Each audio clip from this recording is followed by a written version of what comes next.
जय हिंद। मैं हूं कर्नल दानवीर और आप देख रहे हैं मेरा यूट्यूब चैनल दानवीर सिंह। आज हम बात करेंगे प्रधानमंत्री मिस्टर मोदी के यूनाइटेड नेशंस जनरल असेंबली के खिताब के बारे में। उन्होंने जिस तरीके से जनरल असेंबली को एड्रेस किया उसके बारे में, और उसमें वो बात नहीं करेंगे जो बहुत मीडिया में हल्ला गुल्ला मचा, जिसके अंदर वो बेसिकली हमारा जो मीडिया है वो यही चीज ढूंढता रहा कि पाकिस्तान के बारे में क्या कहा और चीन के बारे में क्या कहा। बिल्कुल वो तो कहा ही कहा, इनफैक्ट बड़ी बखूबी तरीके से उन्होंने बगैर इनके नाम लिए इनको कटघरे में खड़ा किया, इसमें कोई डाउट नहीं है। बट इसके अलावा दो बहुत अहम चीजें भी उन्होंने करी। उन्होंने एक तरीके से जो बाइडेन के ऊपर करारा हमला बोला और उनकी जवाबदेही तय करी, और दूसरा कमला हैरिस जो अमेरिका की वाइस प्रेसिडेंट है उनको भी एक डेमोक्रेसी या लोकतंत्र के हवाले से एक जवाब दिया। तो ये बहुत ही इंटरेस्टिंग था, डिफरेंट था। तो आइए इसका विश्लेषण हम करते हैं, लेकिन पहले आप ये मोदी साहब की ये बाइट देख लीजिए जो बिल्कुल मेरे हिसाब से जो बाइडेन को कटघरे में खड़ी कर अपनी आने वाली पीढ़ियों को जवाब देना है कि जब फैसले लेने का समय था तब जिन पर विश्व को दिशा देने का दायित्व था वो क्या कर रहे थे। आज विश्व के सामने रिग्रेसिव थिंकिंग और एक्सट्रीमिज्म का खतरा बढ़ता जा रहा है। तो आपने सुना नरेंद्र मोदी ने क्या कहा। नरेंद्र मोदी ने बेसिकली उन्होंने ये कहा कि आपको जब डिसीजन लेना था, आप पूरी दुनिया की रहनुमाई करते हैं, लीडरशिप आपके पास पूरी दुनिया की है, आप बेसिकली पूरी दुनिया के पुलिसमैन हैं। जब आपको डिसीजन लेना था तब आपने डिसीजन नहीं लिया, आपने मुंह फेर दिया, और अब स्थिति ये आ गई कि आतंकवादी काबुल के ऊपर काबिज हैं। आतंकवाद और जो इस तरीके की जो ऑर्गेनाइजेशंस हैं, कट्टरपंथी इस्लामिक कट्टरपंथी ऑर्गेनाइजेशंस हैं, वो वहां पर घर कर चुकी हैं, और इससे जो पूरी दुनिया को खामियाजा भुगतना पड़ेगा उसके लिए जिम्मेवार आप हैं। क्योंकि जब हिस्ट्री लिखी जाएगी और जब सवाल पूछा जाएगा तो उसमें ये जरूर लिखा जाएगा कि आपने अपनी आंखें बंद कर ली, आपने अपना मुंह मोड़ लिया, आपने सही वक्त पर डिसीजन नहीं लिया। दूसरी चीज जिसका मैं जिक्र कर रहा हूं, दैट इज कमला हैरिस को कैसे जवाब दिया मोदी साहब ने। मोदी साहब ने ये कहा कि मेरे को गर्व है कि मैं उस धरती से आता हूं जिसके अंदर लोकतंत्र कई जमाने से है, सदियों से वहां पर लोकतंत्र प्रैक्टिस होता रहा है। हमको सबको मालूम है कि प्राचीन काल में मगध प्रदेश जो है वो बहुत ही मजबूत और शक्तिशाली था।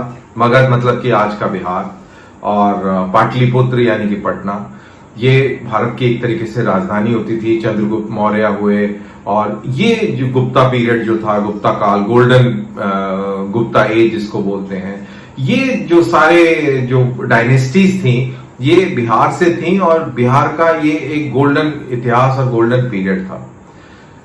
इसी इलाके के अंदर एक जगह है नालंदा, और वहां पर ये लोकतांत्रिक प्रक्रिया से वहां का महाराजा चुना जाता था। यानी कि छोटे छोटे राजा ये मिलकर वोट करते थे और पूरे राज्य का महाराजा कौन बने उसको सिलेक्ट करते थे, नियुक्त करते थे। तो ये एक हमारी डेमोक्रेटिक परंपरा है, और इसी चीज का हवाला मोदी जी यूनाइटेड नेशंस में बोल रहे थे कि हमें कोई ज्ञान ना दे, हमें कोई डेमोक्रेसी के बारे में कुछ ज्यादा सिखाने का प्रयास ना करे, क्योंकि हमारे कल्चर में, हमारे रूट्स के अंदर डेमोक्रेसी है, हमारे सिस्टम में डेमोक्रेसी है, और दुनिया के हम सबसे पहले मुल्क हैं जिसके अंदर डेमोक्रेसी रही है। हमारे यहां स्कूलों में हजारों अटल टिंकरिंग लैब खोली गई है, इंक्यूबेटर्स बने हैं, और एक मजबूत स्टार्टअप इकोसिस्टम विकसित हुआ है। अपनी आजादी के 75 वर्ष के उपलक्ष्य में जब हम आजादी का अमृत महोत्सव मना रहे हैं, भारत 75 ऐसे सैटेलाइट्स को अंतरिक्ष में भेजने वाला है जो भारतीय विद्यार्थी स्कूल कॉलेजों में बना रहे हैं। अध्यक्ष जी, दूसरी ओर रिग्रेसिव थिंकिंग के साथ जो देश आतंकवाद का पॉलिटिकल टूल के रूप में इस्तेमाल कर रहे हैं, उन्हें ये समझना होगा कि आतंकवाद उनके लिए भी उतना ही बड़ा खतरा है। ये सुनिश्चित किया जाना बहुत जरूरी है कि अफगानिस्तान की धरती का इस्तेमाल आतंकवाद फैलाने और आतंकी हमलों के लिए न हो। हमें इस बात के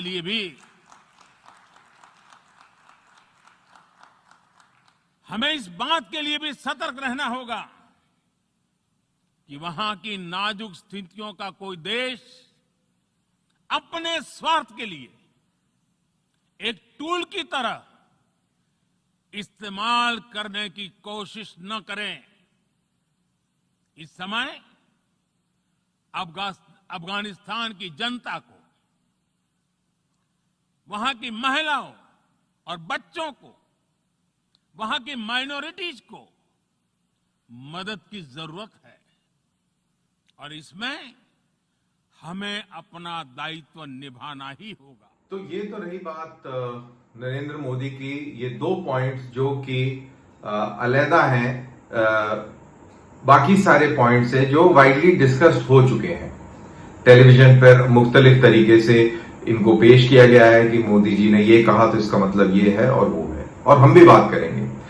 हम ये बात करेंगे कि कितने तरीके से, कितने स्टेट्समैन लाइक तरीके से, बगैर इनके नाम लिए हुए, बगैर इनको कटघरे में, बगैर इनको चिन्हित करे, इन्होंने, मोदी साहब ने इन दोनों मुल्कों को, दैट इज चाइना और पाकिस्तान को कटघरे में खड़ा कर दिया है। उन्होंने कितने इंटरेस्टिंग तरीके से ये बताया कि अफगानिस्तान में जिस तरीके का वैक्यूम बना है, पावर वैक्यूम, आतंकवादी आ गए। देखिए, इसको मैं ऐसे बताता हूं कि देखिए, झुंड में आप शिकार तो कर सकते हैं, लेकिन झुंड में आप शासन नहीं कर सकते। तो आप शिकारी कुत्तों का एक झुंड था और इन्होंने शिकार तो कर लिया, काबुल पर काबिज भी हो गए, और पाकिस्तान ने, हमको मालूम है कि पूरी मदद दी। पाकिस्तान की फौज, ISI, ये इन्हीं लोगों की तो देन है कि ये जो झुंड था ये सक्सेसफुल हो गया। और ये भी बात सही है कि अफगानिस्तान की गवर्नमेंट और अफगानिस्तान की फौज में बहुत ज्यादा करप्शन था, तो लोग उनसे भी उस तरीके से खुश नहीं थे। तो ये भी एक पॉइंट है, we should not miss that aspect also. बहरहाल, तो अब क्या है कि इतने दिन से ये यहां पर अफगानिस्तान में काबिज हैं और अभी तक ये गवर्नमेंट ढंग से बना नहीं पाए हैं। इनके अंदर काफी लड़ाई झगड़े सामने आए हैं। मुल्ला बरादर का आपने देख ही लिया कि उनको साइडलाइन कर दिया गया है, उनके और हक्कानीज के बीच में झगड़े हुए, ये भी हम सबको सामने नजर आए। तो नरेंद्र मोदी ने बड़े सही तरीके से ये बोला कि देखिए, जिस तरीके का वहां पर वैक्यूम बना है उसका फायदा कहीं कोई और मुल्क ना उठा दे, यानी कि पाकिस्तान उसका फायदा उठाकर और दहशतगर्दों को सपोर्ट करके और नेबरिंग कंट्रीज इंडिया, ईरान और रूस, इनके खिलाफ उनका इस्तेमाल ना कर दे। देखिए, ईरान से भी उनकी दुश्मनी है। क्यों दुश्मनी है? क्योंकि ये लोग ईरानियों को, यानी कि शियाओं को, मुसलमान नहीं मानते, और इनके यहां पर शियाओं की मस्जिद में दहशतगर्दी के कई सारे वाकया हुए हैं। और उधर हजारा जो कम्युनिटी है अफगानिस्तान में, उसके खिलाफ भी बहुत सारी मिलिटेंट एक्टिविटी, टेरर एक्टिविटी होती रही है। किनके द्वारा? तालिबानियों के द्वारा, सपोर्टेड बाय पाकिस्तान। तो हो सकता है, that is what Modi is saying, कि अब क्योंकि वहां पर वैक्यूम है, आप उस वैक्यूम का फायदा उठाकर और अपने दहशतगर्द जो आपकी ऑर्गेनाइजेशंस हैं उनको बढ़ावा दें और उनसे दहशतगर्दी की कार्रवाई कराएं। ईरान के खिलाफ, ईरान के इंटरेस्ट हैं वेस्टर्न अफगानिस्तान में, और इंडिया के खिलाफ। इनफैक्ट जब तक ये UN इजलास चल रहा था, तब तक पाकिस्तान ने निरंतर प्रयास किया कि कश्मीर घाटी के अंदर कुछ बड़ा हो जाए। उड़ी के अंदर 3 घुसपैठ की घटनाओं को नाकामयाब किया गया। हार्डकोर पाकिस्तानी टेररिस्ट इन्फिल्ट्रेट करना चाह रहे थे, लेकिन तीनों प्रयास इनके विफल रहे। मकसद सिर्फ सिंपल ये था कि जब यूनाइटेड नेशंस में प्रधानमंत्री मोदी कुछ बोल रहे होंगे, पूरी दुनिया के लीडर्स वहां पर बैठे होंगे, तो हम वॉशिंगटन डीसी में, न्यूयॉर्क में अपने किराए के लोगों को खड़ा करके एक प्रोटेस्ट करवाएंगे और इंडिया के अंदर, कश्मीर के अंदर धमाके करवाएंगे, जिससे कि कश्मीर का जो पाकिस्तानी नैरेटिव है वो उभर कर दुनिया के सामने आए। पाकिस्तानी नैरेटिव क्या है कि डिस्प्यूटेड इलाका है, वहां के लोग आजादी चाह रहे हैं, ये और ये जो आजादी के परवाने हैं, ये बेल्टें लगा लगा के, बारूद भर भर के और अपने आप को फाड़ रहे हैं, उड़ रहे हैं और लोगों को, बेगुनाहों को, गरीबों को मार रहे हैं। तो ये एक Pakistani way of conveying things है। तो बहुत कोशिश करी उन्होंने, लेकिन वो नाकामयाब रहे, विफल रहे। मेरी जानकारी के मुताबिक ये इन्फिल्ट्रेटिंग जो मिलिटेंट्स थे, इनमें से काफी सारे मार दिए गए और जो बच गए हैं वो भाग गए, पीछे भाग गए। साथ ही सुनने में आ रहा है कि कहीं थोड़ा सीज फायर वायलेशन भी हुआ है, लेकिन अभी इसकी पुष्टि नहीं हुई है, तो मैं उसको उस तरीके से नहीं आपको सामने रख रहा हूं। लेकिन ये भी बात सही है कि क्योंकि अब अफगानिस्तान में पाकिस्तान की फौज का काम खत्म हो गया है, तो ये सीज फायर जिसकी मेरे को जानकारी मिली है कि उल्लंघन हुआ है, अब ये धीरे धीरे इस तरीके की चीजें बढ़ती जाएंगी, क्योंकि पाकिस्तान ने सीज फायर ही अफगानिस्तान की हरकतों को लेकर किया था। वो चाहता था कि उसका पूरा फोकस अफगानिस्तान पे रहे और उस समय लाइन ऑफ कंट्रोल से उसको डिस्ट्रैक्शन ना मिले। बहरहाल, तो ये सारी चीजें हैं। और फिर आपके इमरान खान साहब ने जो रिकॉर्डेड वीडियो से यूनाइटेड नेशंस जनरल असेंबली को एड्रेस किया, उसमें उन्होंने सिवाय तालिबान के पैरवी के, सिवाय उनकी तरफ से दुनिया को धमकाने के कि अगर आप ये नहीं करेंगे तो फिर ये हो जाएगा, आप सबको मिलकर ये करना चाहिए, बेसिकली वो दुनिया को धमका रहे थे। क्योंकि आपको याद हो कि पाकिस्तान शुरू से इसी तरीके से आज तक जिंदा रहा है, लोगों को ब्लैकमेल करके और पैसे ऐंठता रहा है। उसको लगा कि शायद यही तरीके से वो अफगानिस्तान के लिए भी सपोर्ट गैदर कर लेगा, लेकिन वो विफल है इसमें।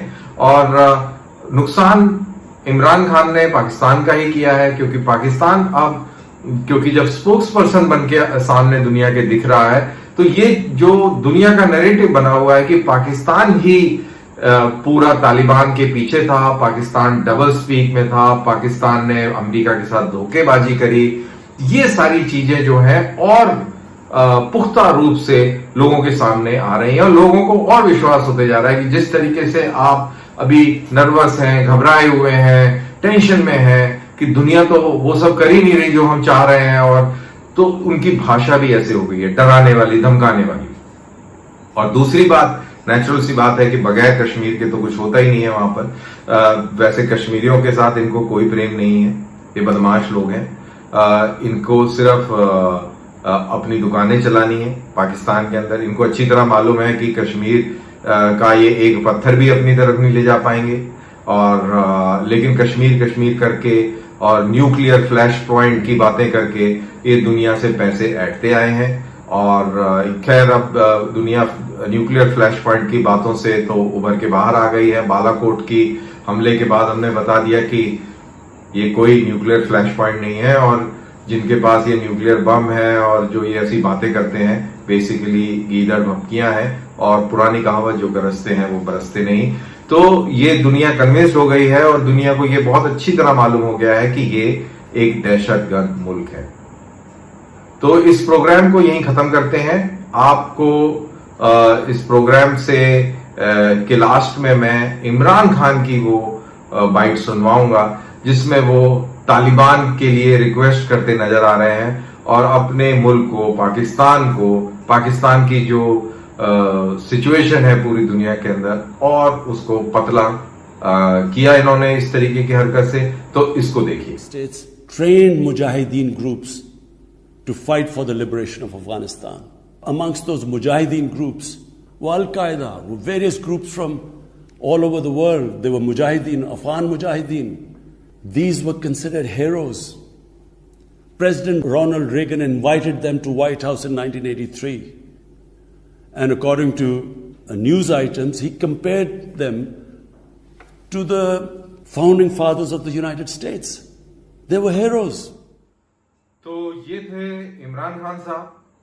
आई होप आपको ये प्रोग्राम अच्छा लगा हो, और इसको प्लीज लाइक करिए, शेयर करिए, और अपने दोस्तों को कहिए कि मेरे चैनल को सब्सक्राइब करें. मैं आपके सामने इसी तरह पेश होता रहता हूं, कोई ना कोई टॉपिक पर लेकर अपना नजरिया आपके सामने रखते रहता हूं. तो बहुत बहुत शुक्रिया कि आप मेरे साथ जुड़े. अगली बार नए टॉपिक के साथ, नए विश्लेषण के साथ एक बार फिर मुलाकात होगी. इजाजत दीजिए. जय हिंद.